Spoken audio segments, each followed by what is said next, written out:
Erikson itu kan pemain bola profesional, dia atlet. Udah pasti sehat lah ya. Umur juga baru 29 tahun. Kenapa season kok ada atlet profesional masih muda bisa tiba-tiba kena serangan jantung kayak gitu? Padahal kan hidupnya sehat ya. Oke, jadi ini sekalian klarifikasi juga ya. Jadi yang dialami oleh Erikson itu adalah henti jantung, Oke. ya, bukan serangan jantung. Sebelum melanjutkan episode ini, gua Andri mewakili Talk to Talk Podcast mengucapkan turut berduka cita atas meninggalnya Markis Kido, legenda bulu tangkis Indonesia karena henti jantung. Semoga arwah Markis Kido diterima di sisi Tuhan. Episode podcast kali ini direkam bertepatan sebelum berita meninggalnya Markis Kido. Gue dan Dr. Jansen sedang membahas tentang kejadian yang dialami oleh Christian Eriksen belum lama ini.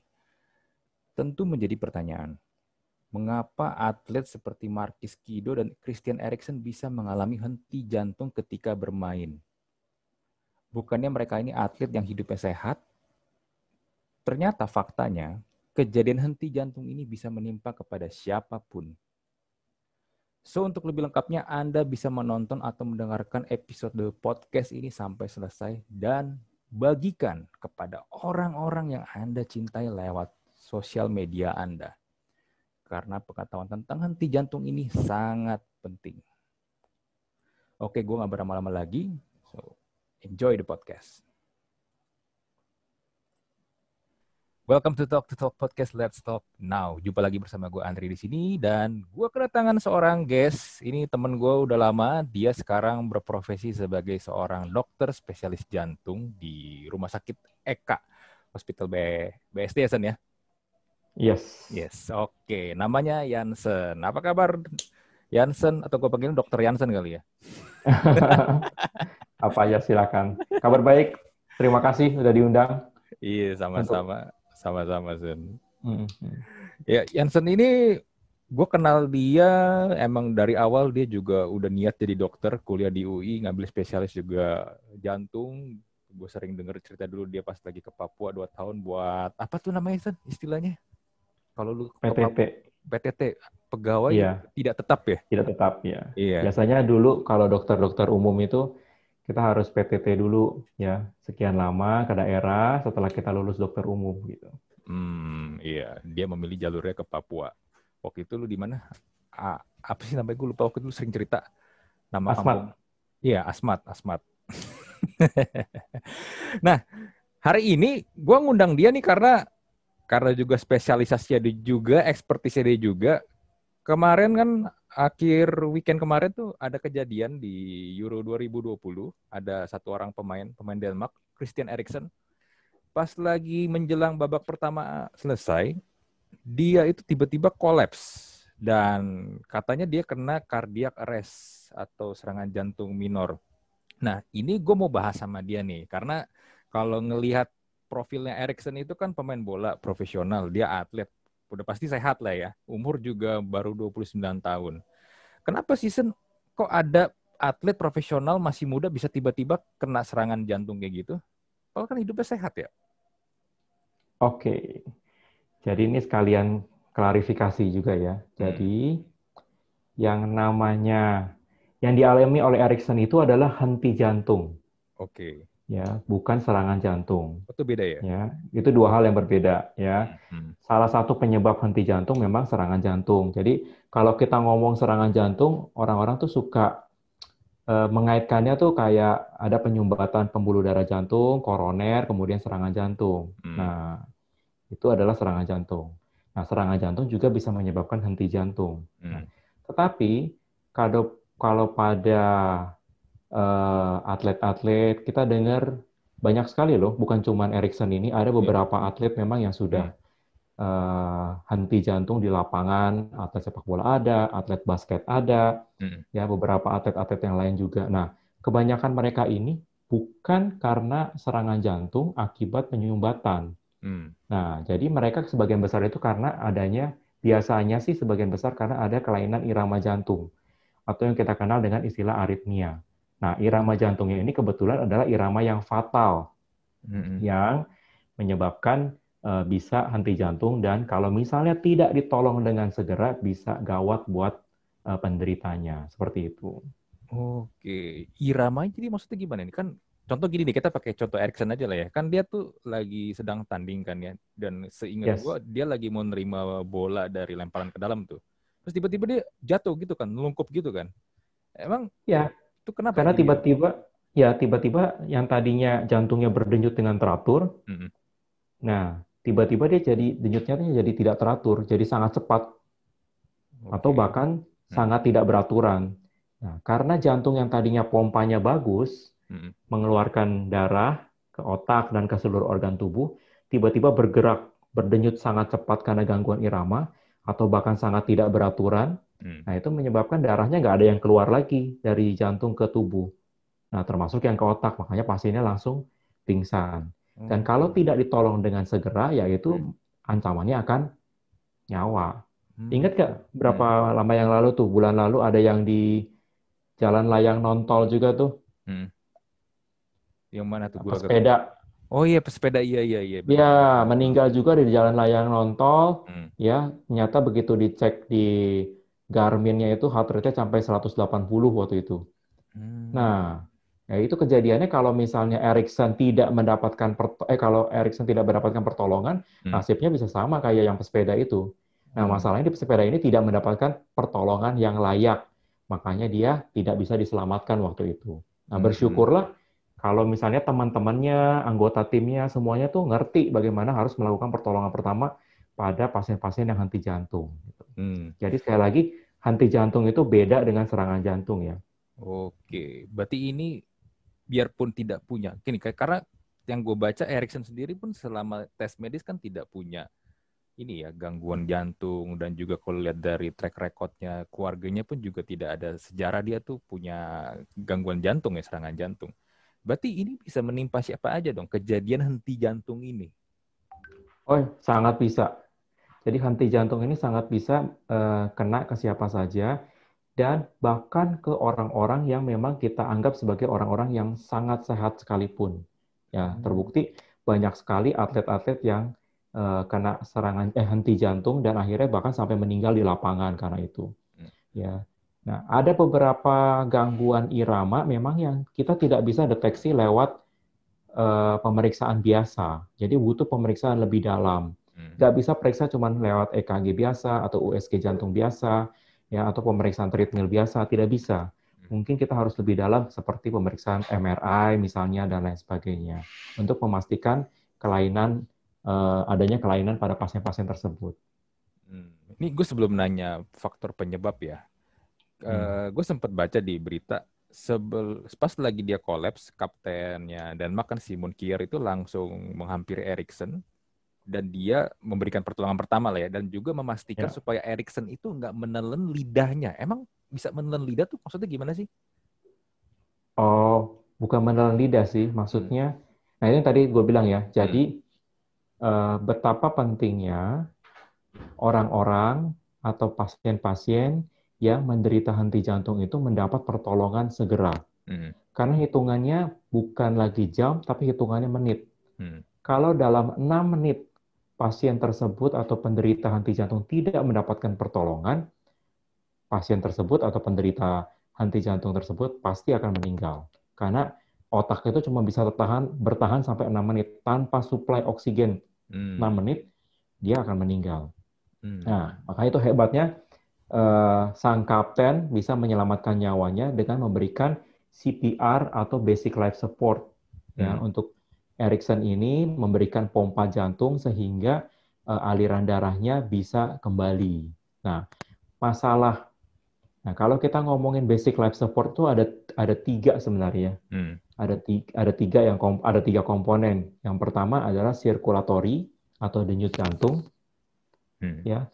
Yang kedua adalah airway, jalan nafas. Hmm. Yang ketiga adalah breathing atau pernapasan.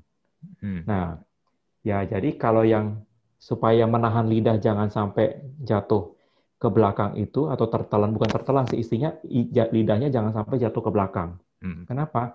Kalau lidah jatuh ke belakang itu artinya yang berkendala apa? Airway. jalan Hmm. nafasnya akan terganggu. Jadi kalaupun kita berikan CPR atau kita berikan bantuan nafas, Hmm. nafas tersebut nggak bisa masuk ke paru-paru. Kenapa? Karena lidahnya nutup ke belakang. Hmm. Seperti itu. Hmm. Ya, Hmm. jadi yang pertama, komponen pertama itu adalah airway. Hmm. Nah, airway ini komponennya apa? Jadi kalau kita, ya intinya kalau kita ketemu ada orang henti jantung, itu tiga hal ini harus kita evaluasi. Contoh yang bermasalah dengan airway apa? Pasien atau orang yang tersedak, Hmm. orang choking. Hmm. Hmm. Ya, misalnya ada gumpalan, habis makan gumpalan daging atau mainan apa yang masuk sehingga menyumbat. Nah, itu namanya airway-nya harus kita selamatkan. Hmm. Ya, kalau airway-nya kita buka, ya mau kita berikan pertolongan seperti apapun, kita berikan bantuan oksigen, nggak ada gunanya kalau airway-nya nggak kita selamatkan. Gitu. Hmm. Hmm. Nah, cuman pengetahuan kayak begini nih ya, gue merasa ya kalau di negara kita ya di Indonesia ya, ini kayaknya kurang banget loh. Gue ya jujur gue kurang gitu paham loh bagaimana kalau misalnya situasi ini terjadi gue tuh harus ngapain.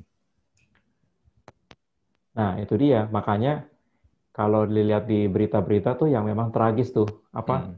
yang saya bilang tadi ya, yang gue bilang pesepeda yang di jalan layang nontol itu tuh yang Hmm. kemudian pasiennya, maksudnya dia kolaps di Hmm. jalanan, Hmm. kemudian di sekitarnya nggak ada yang bisa nolong. Kalau Hmm. nonton videonya, yang terjadi adalah setelah dia jatuh, orang-orang menghampiri, yang dilakukan apa? Cuma ditepuk-tepuk doang. Oh iya, kata tepuk-tepuk lengan. Itu berarti mitos ya? Nggak bener ya cara kayak Iya, gitu ya? ya itu berarti nggak benar lah artinya. Kalau sampai Hmm. henti, jadi makanya tadi saya bilang, kalau ada kolaps, kita panggil orang tersebut dengan suara kencang, atau kita Hmm. bisa guncang-guncang, atau kita tepuk-tepuk di awal boleh. Hmm. Tapi kalau nggak ada respon, kita harus cek nadi. Hmm. Ada nadinya apa nggak? Hmm. Kalau nggak ada nadinya, ya kita langsung CPR, start CPR. Kita kita berikan kompresi di dadanya, Hmm. ya sampai 100 kali dalam 1 menit gitu. Hmm. Hmm. Hmm. Hmm. Hmm. Sambil kita evaluasi yang lain-lain gitu. Intinya seperti itu. Karena apa? Tadi saya sudah dicerita ya.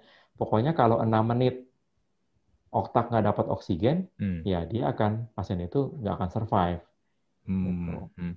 Nah, Jadi ini betapa pentingnya, hmm. ya tadi saya bilang betapa pentingnya kalau ketemu orang henti jantung, kalau nggak bisa bangun, nadi dulu yang pertama. Hmm. Hmm. Nah, terus untuk pengetahuan CPR ini sebenarnya kalau mau kita googling ada banyak lah ya sebenarnya cara buat CPR ini kan. Cuman mungkin ya kalau gue misalnya ini contoh misalnya gue kalau melihat kejadian itu terjadi di depan gue, mungkin responnya gue adalah gue nggak tahu mesti ngapain. Tiba-tiba gue tek gitu loh. Kayak wah anjir nih apa nih? Gue mesti gimana nih? Walaupun mungkin di otak udah tahu nih ya, oh kalau mau CPR kayak begini begini begini. Atau mungkin juga jadi panik, ikut-ikutan panik. Nah ini gimana nih kalau kayak gini kan? Karena mungkin kalau lu mungkin udah tahu lah ya, lu mungkin sering menangani hal ini ya. Sedangkan kalau orang awam kan belum tentu kejadian kayak begitu dan takutnya juga nih ya. Jadi orang-orang pada berkerumun si orang yang lagi kena serangan henti jantung ini juga jadi malah nggak dapat udara yang lebih leluasa kan jadinya. Ya, itu makanya tadi gue bilang bagaimana tidak hanya orang-orang tidak hanya orang-orang medis, tapi orang-orang awam juga punya kemampuan dasar basic life support atau kemampuan untuk CPR, gitu Hmm. ya. Kalau di luar negeri ini sudah jadi kewajiban, ya. Oh, oke. Setahu, gue nggak tahu gue baca di mana gitu kemarin tuh pas berita ini muncul, gue pernah baca katanya Hmm. kalau orang yang mau dapetin SIM minimal harus juga certified untuk CPR gitu. Hmm. Jadi setiap orang itu harus certified harus CPR. Jadi Hmm. kalau ke luar negeri, lihatin aja di bandara, di bus, atau di stasiun bus atau stasiun kereta, dan lain segala macamnya, kita temuin banyak sekali itu alat-alat defibrilator tuh buat nge-shock. Hmm. Hmm. Hmm. Nah, karena mereka sudah terbiasa tuh. Jadi kalau ada pasien, ada seseorang yang henti jantung, mereka sudah biasa CPR, dan kalau perlu sampai shock, mereka ada alatnya. Karena mereka terlatih. Nah, di kita ada juga pelatihan awam untuk basic life support, Hmm. tetapi masih sangat sedikit dan sangat jarang. Jadi kalau awam yang mengalami hal ini pasti tidak ini ya tadi seperti yang lu bilang ya mungkin akan shock, diem, nggak Hmm. bingung mau tahu mau Hmm. ngapain gitu Hmm. ya. Hmm. Nah padahal seperti kita tahu time is brain, maksudnya semakin lama dia henti jantung nggak dapat supply ya Hmm. otaknya akan semakin uh, akan mati nanti lama-lama gitu. Hmm. Nah, kalau misalnya ada orang mau inisiatif, gue pengen deh dapat pelatihan untuk CPR gini biar ya buat jaga-jaga lah ya. Itu mesti kemana sih aksesnya? Oh, kita di PERKI ya, Perhimpunan Dokter Kardiovaskular Indonesia, dokter-dokter jantung, ada ngadain sih basic life support Hmm, untuk awam. di mana tuh? Ya, nanti research aja itunya apa, IG-nya juga ada kok PERKI. Ya, Hmm, nah di situ nanti ada pelatihan untuk basic life support. Sayangnya selama pandemi ini memang kita belum ngadain lagi, karena itu kan kita harus offline, kemudian hmm, ada hmm, tuh nanti boneka-bonekanya kita latih supaya ketika ketemu seseorang yang henti jantung kita tahu bagaimana caranya, hmm, ya. hmm, Ya, hmm, jadi intinya tadi, pokoknya begitu ketemu kita coba bangunkan dengan suara kencang atau pasien kita guncang-guncangkan. Kalau dia hmm, nggak bangun juga langsung pegang nadi. hmm, Kalau nadinya nggak ada, start your CPR. Gitu. hmm, hmm, hmm, hmm, hmm. Nah, kalau mau nanya nih, penyebabnya kenapa orang bisa mengalami henti jantung ini sebenarnya apa sih faktor utamanya? Nah, istilah henti jantung adalah jadi jantung tidak berfungsi optimal untuk mengalirkan darah ke seluruh tubuh. Hmm, Nah, penyebabnya banyak macam. Ya, paling banyak orang ketahui adalah memang serangan jantung, artinya adanya penyumbatan di pembuluh darah jantung. hmm, Ya, otomatis yang tadinya ada darah yang mengalir ke jantung untuk kasih makan tiba-tiba hmm, berhenti. hmm, Nah, jantungnya kan tidak bisa dapat makanan. Akibatnya maka jantungnya berhenti. Nah, itu sesuatu yang mungkin banyak orang yang tahu sekarang awam ini. Tetapi ada faktor-faktor lain loh, hmm, bukan cuma serangan jantung. Ada faktor lain, contohnya adalah kelainan irama jantung. Salah satunya adalah Erikson ini. Karena kalau kita ketahui, usianya masih muda, 29 tahun, orang yang hidup sehat, ya. hmm, Nah, karena atlet juga ya, kemungkinan besar sih untuk jantung koroner itu hampir kecil banget ya kemungkinannya. hmm, Jadi ada faktor lain sebenarnya yang menyebabkan henti jantung, bukan dari koroner. Nah, ada beberapa hal lain, penyakit lain sih, misalnya kelainan pembuluh darah dan lain sebagainya. Tetapi yang hmm, paling banyak kalau search di jurnal, bahkan di Inggris tuh pernah dilakukan penelitian tuh, hmm, pesepak bola yang yang henti jantung di lapangan kemudian diselidiki penyebabnya apa aja. Yang paling banyak itu adalah kelainan irama jantung sebenarnya, bukan serangan jantung. hmm, Itu. hmm, Ya, jadi itu yang harus dipahami ya. Jadi henti jantung itu beda dengan serangan jantung. Ya. Nah, kalau yang di pesepeda yang bulan lalu itu mungkin memang serangan jantung ya karena kan dia riwayat pasang ring sebelumnya jadi mungkin bisa itu karena serangan jantung tapi kalau usianya muda nggak ada faktor resiko sebelumnya ya sangat kecil kemungkinan untuk karena serangan jantung mungkin karena kelainan irama yang sesuai dan cocok dengan survei-survei di atau jurnal-jurnal di luar negeri kalau ternyata atlet yang henti jantung itu paling banyak adalah gangguan irama. hmm. Even kalau misalnya gue pengen supaya gue mencoba sesuatu dan misalnya merubah gaya hidup atau menjadi hidup lebih sehat lagi supaya nggak kena henti jantung ini itu juga nggak bisa ya karena emang nggak bisa diprediksi atau gimana sih? Oke, kalau henti jantung yang diakibatkan oleh serangan jantung Hmm, atau akibat penyumbatan, tentu saja kita menghindari faktor resiko. hmm, Ya, faktor resiko apa? Faktor resiko serangan jantung kan yang kita tahu serangan darah tinggi, hmm, kencing manis, kolesterol, hmm, merokok. Nah, itu semuanya kalau kita punya darah tinggi kita kontrol dengan baik. Kalau kita punya diabetes kita kontrol dengan baik. Kalau kita punya kolesterol juga kita kendalikan dengan baik. Kalau merokok ya harus berhenti merokok ya. Itu mencegah supaya tidak terjadi serangan jantung hmm, atau penyumbatan pembuluh darah jantung. Tetapi sayangnya kalau untuk aritmia ini yang diakibatkan oleh kelainan bawaan, jadi aritmia ini adalah kelainan bawaan. Nah itu kita nggak bisa cegah tuh. hmm, Ya, jadi kita tidak bisa melakukan, misalnya kita pantang makanan apa, atau kita jaga supaya nggak ngerokok, dan lain sebagainya, hmm, mencegah supaya kita nggak mau kena henti jantung akibat aritmia, nggak bisa. Ya, jadi kalau aritmia ini adalah different story. Ya, kita harus lakukan pemeriksaan khusus. Apalagi kalau memang ada riwayat keluarga atau saudara yang memang meninggal mendadak. Ya, kalau ada keluarga atau ada saudara yang meninggal mendadak tanpa alasan yang jelas, ya kita harus cek tuh Jangan-jangan kita punya kelainan bawaan juga yang bisa menyebabkan henti jantung, gitu. Hmm. Nah, kan kabar terakhir dari Erikson itu kan dia udah sadar, dia bilang dia fine-fine aja. Tapi apakah setelah ini dia bisa bermain bola lagi gak dengan level kompetisi Eropa yang ketat ya? Atau emang udah nggak bisa? Ya, untungnya sih dia mendapatkan CPR dengan baik ya. Mhm. Dengan mendapatkan CPR dengan baik, otomatis jadi otaknya tuh nggak sempet sampai kehilangan, nggak sampai blood loss gitu maksudnya, Mhm. nggak sampai oksigenasinya berkurang. Makanya dia masih bisa survive, Mhm. dia bisa ada jantungnya bisa berhenti kembali, kemudian dia bisa sadar dan lain sebagainya. Nah intinya sekarang jadi masalahnya apakah dia bisa ikut kompetisi lagi apa enggak. Nah Mhm. kalau gue sih meragukan hal itu ya. Kalau dengan Hmm. tingkat kompetitif, karena olahraga kompetitif itu adalah salah satu stresor atau pencetus Hmm. munculnya aritmia itu. Jadi orang punya kelainan aritmia yang bawaan tadi yang udah gue Hmm. jelasin Hmm. itu tuh kayak kayak bensin gitu, Hmm. ya. Udah punya bensinnya nih.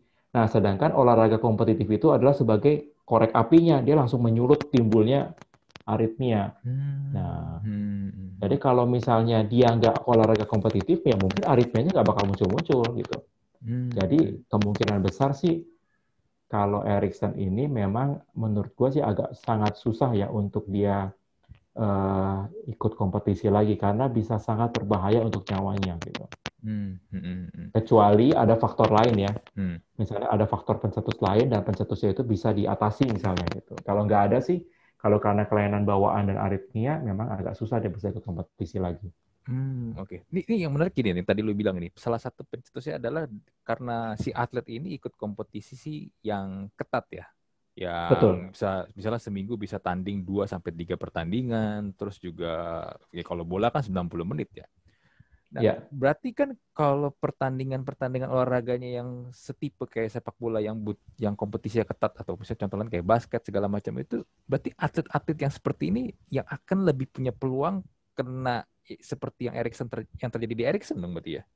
iya betul. Makanya banyak sekali, ada banyak Hmm. atlet-atlet yang henti jantung di lapangan. Di awal tadi gue ceritakan, bukan cuman atlet sepak bola doang, Hmm. ya atlet basket juga ada, ya atlet renang juga ada. Maksudnya ada beberapa atlet memang yang tingkat kompetisinya sangat tinggi kan mereka dipacu tuh untuk Hmm. ya kalau Hmm. sepak bola kan bagaimana lari sekencang-kencangnya gitu kan untuk Hmm. ngejar bola atau apa segala macam tingkat kompetisi tinggi nah itu menjadi pencetus gitu ya Hmm. jadi Hmm. itu yang menyebabkan kenapa eh, banyak maksudnya ada yang kita kenal itu atlet-atlet yang henti jantung di lapangan mungkin kalau dia orang awam ya Hmm. kayak kita ini orang Hmm. awam ya Hmm. Hmm. aritmianya nggak muncul karena kita tidak melakukan kompetisi yang olahraga yang kompetitif gitu maksudnya seperti Hmm. itu. Hmm. Jadi itu jadi pencetus gitu olahraga kompetitif itu. Lu inget gak kejadian Aji Masa itu yang meninggal karena main futsal? Dia kan juga ini kan karena jantung juga ya. Ya, tapi kalau itu serangan jantung. Oh itu serangan jantung. Beda lagi ya. Ya, Beda berarti ya. Oh, beda. oke. Itu serangan jantung.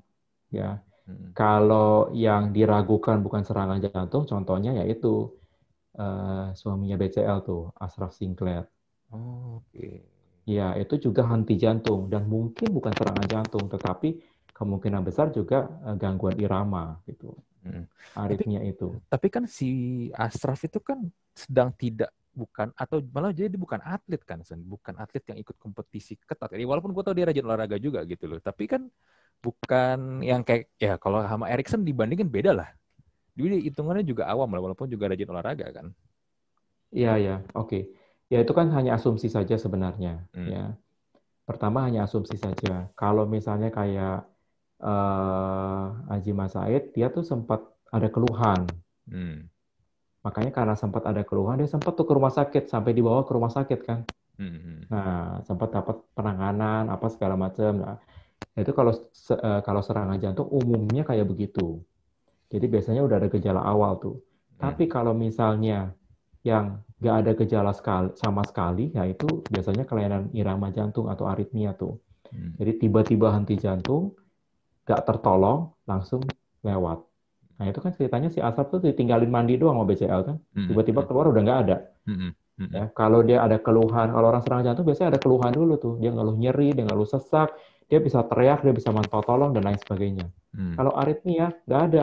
Kayak si Erikson ini tiba-tiba plak, jatuh gitu. mm. Gitu.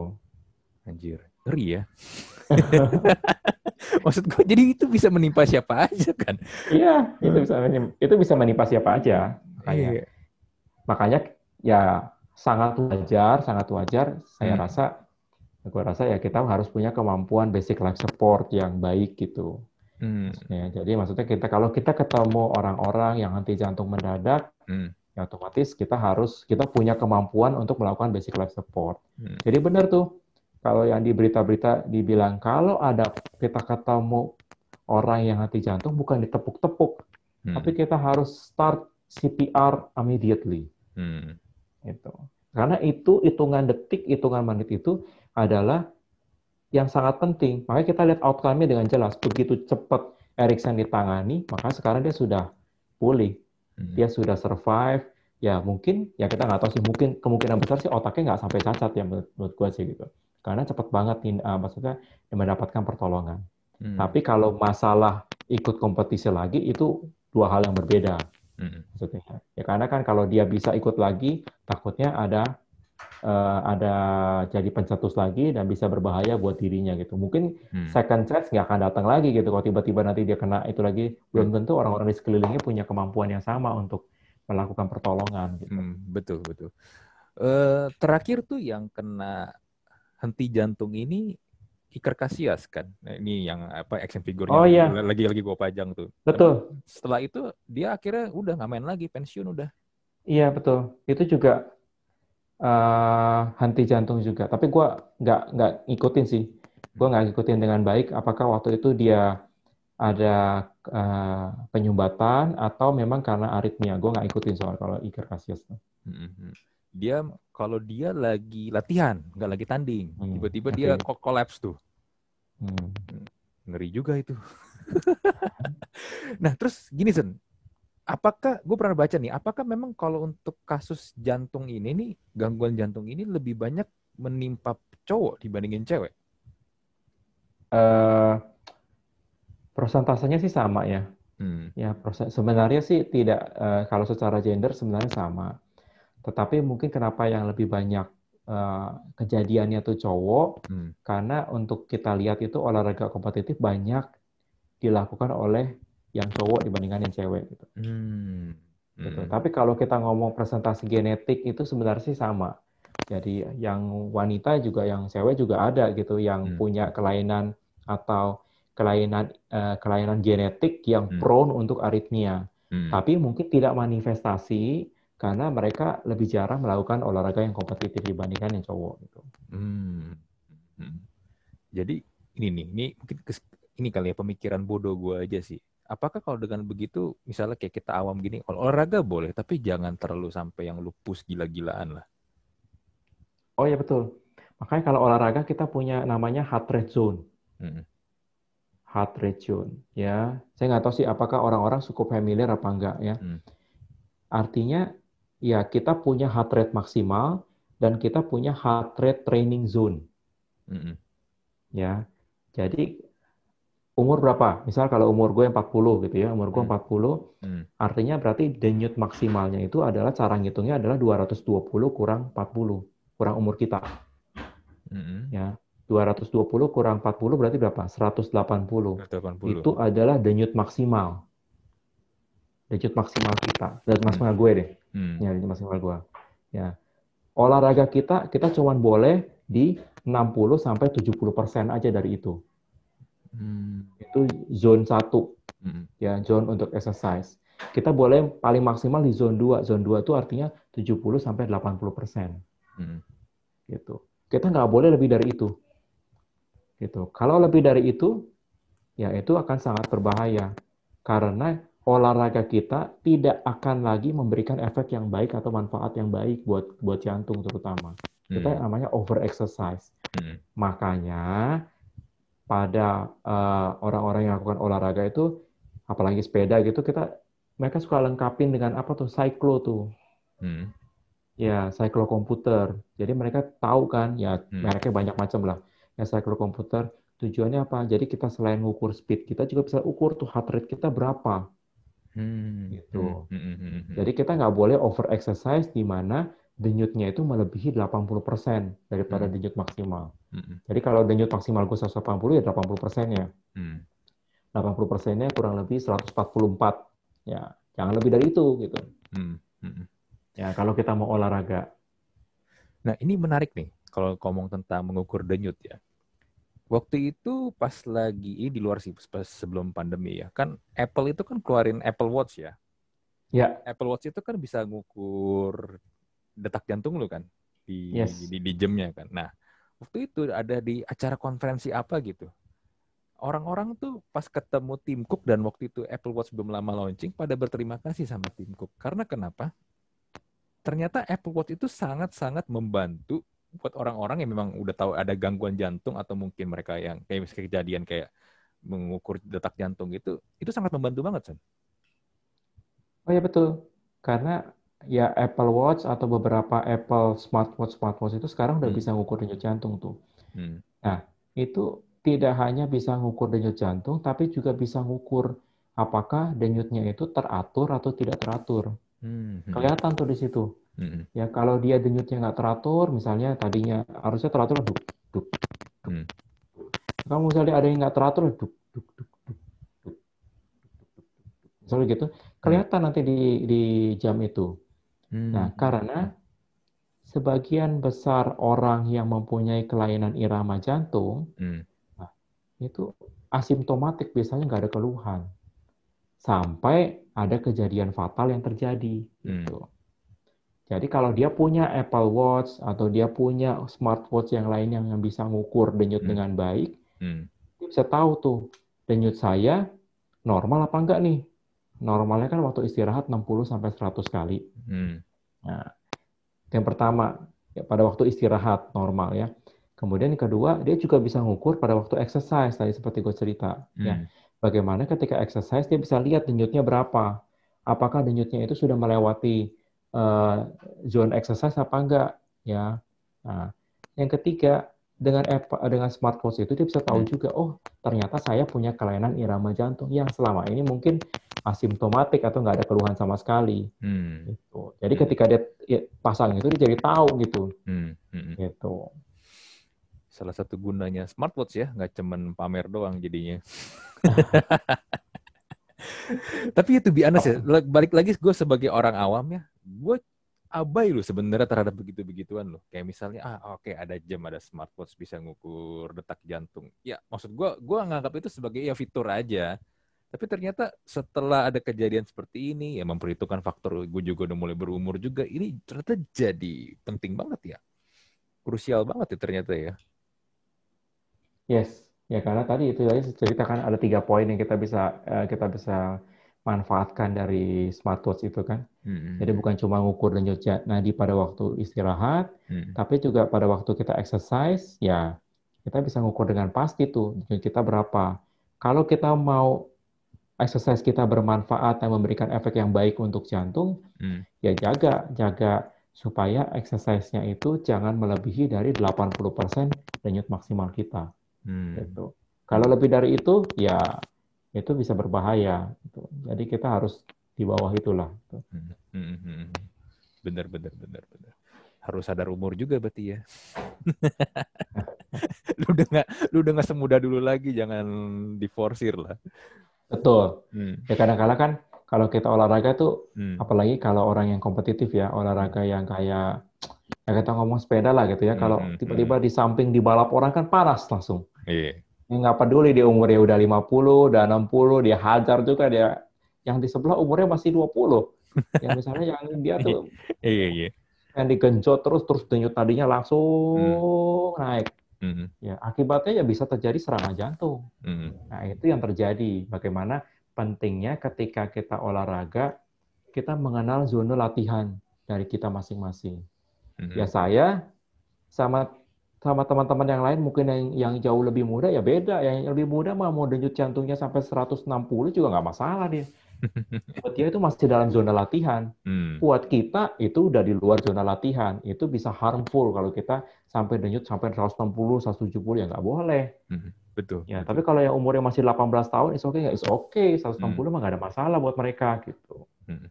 Ini kan juga mirip kayak begini kan, Cen. Misalnya ada orang nih udah lama nggak olahraga, dia udah lama nggak lari lah ya, udah lama nggak jogging. Tapi ketika dia akhirnya memulai untuk jogging lagi, dia lari, terus tiba-tiba gue kayaknya bisa nih lari nih, langsung forsir larinya dengan speed yang lebih cepet atau gimana, itu kan biasa langsung habis napas kan, langsung ngos-ngosan cepet banget kan. Ya, sama aja. Jadi intinya adalah, ya kalau kita evaluasi ya, pesepak bola itu olahragawan, Hmm. terutama olahraga yang aerobik ya. Ya kita Hmm. sebut aerobik itu berarti ya lari, jalan cepat, berenang, sepeda gitu, olahraga-olahraga yang kardio lah, olahraga aerobik itu. Hmm. Nah, semakin kita sering melakukan latihan atau exercise seperti itu tuh, jantung kita semakin terlatih. Hmm. Ya, makanya kalau kita lihat pesepak bola profesional atau orang atlet bersepeda itu, denyut jantungnya tuh pelan banget, bisa cuma 40 kali per menit. Hmm. Nah, ini gue sebutin, normalnya 60 sampai 100. Mereka tuh 40 kali per menit sudah cukup. Kenapa? Karena jantung denyut itu sangat efisien. Jadi sekali denyut itu bisa memompa darah cukup Hmm. banyak. Hmm. Karena ini sudah terbiasa Hmm. gitu. Artinya ketika mereka disuruh exercise, maka endurance mereka tuh lebih bagus gitu. Mereka Hmm. bisa tahan lebih lama dengan mempertahankan denyut jantungnya di bawah, tapi exercise-nya sudah bagus, sudah bisa endurance-nya bagus. Beda sama tadi yang lu sebutin. Hmm. Kalau nggak biasa olahraga, kita nggak biasa olahraga, lo baru jalan, baru lari-lari kecil aja, denyut nadi udah 120. Iya, bener. Gitu. Kalau lari lebih cepat lagi, Hmm. langsung naik 140, udah selesai. Maksudnya Hmm. udah lewatin dari batas maksimal, karena Hmm. kita nggak terbiasa. Jadi endurance kita nggak bagus. Hmm. Bisa nggak kita mencapai seperti yang atlet-atlet itu? Bisa, tapi tentu saja harus latihan. Ya, dan Hmm. itu harus bertahap, nggak bisa langsung tiba-tiba. Tiba-tiba ya denyut nadinya kan naik cepat. Kalau kita forsir, yang terjadi ya kita sudah lewat dari zona aman, ya, dari denyut maksimalnya. Jadi kita nggak boleh gitu. Hmm. Hmm. Hmm.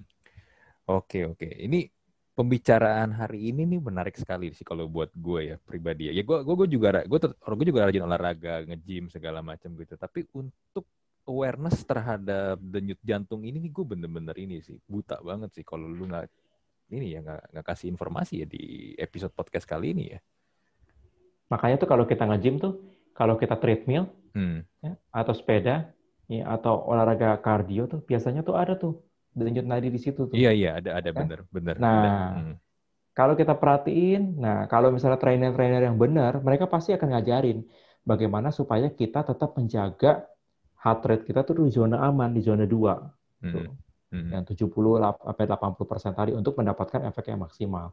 Makanya selagi kita treadmill atau selagi kita sepeda tuh kita bisa megang tuh. Iya, Nanti betul. tadi kita keluar berapa, oh Bener. masih aman ya. Hmm. Seperti itu. Tujuannya itu bro, bro Hmm. bukan buat pamer doang gitu. Iya, bener.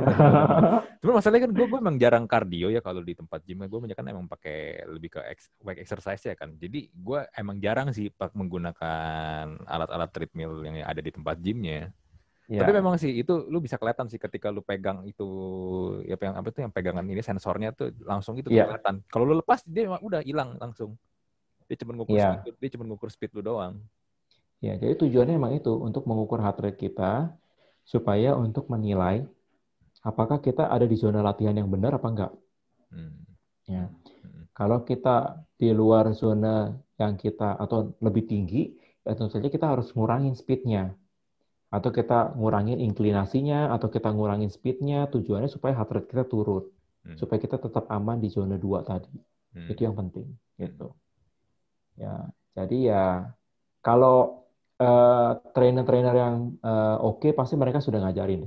Hmm. Mereka sudah kasih tahu bagaimana supaya kita, kalau kita mau olahraga yang mendapatkan efek yang maksimal, ya kita harus benar-benar jaga heart rate kita di situ. Kalau kita jaga heart rate kita dengan baik sih, biasanya sih aman, nggak ada masalah. Jadi kita juga sehat, tapi buat jantung juga itu aman. Jadi kita mencegah jangan sampai timbul over exercise, Hmm. malah bukan bagus buat jantung, malah menimbulkan efek yang buruk atau yang tidak baik buat jantung. Gitu.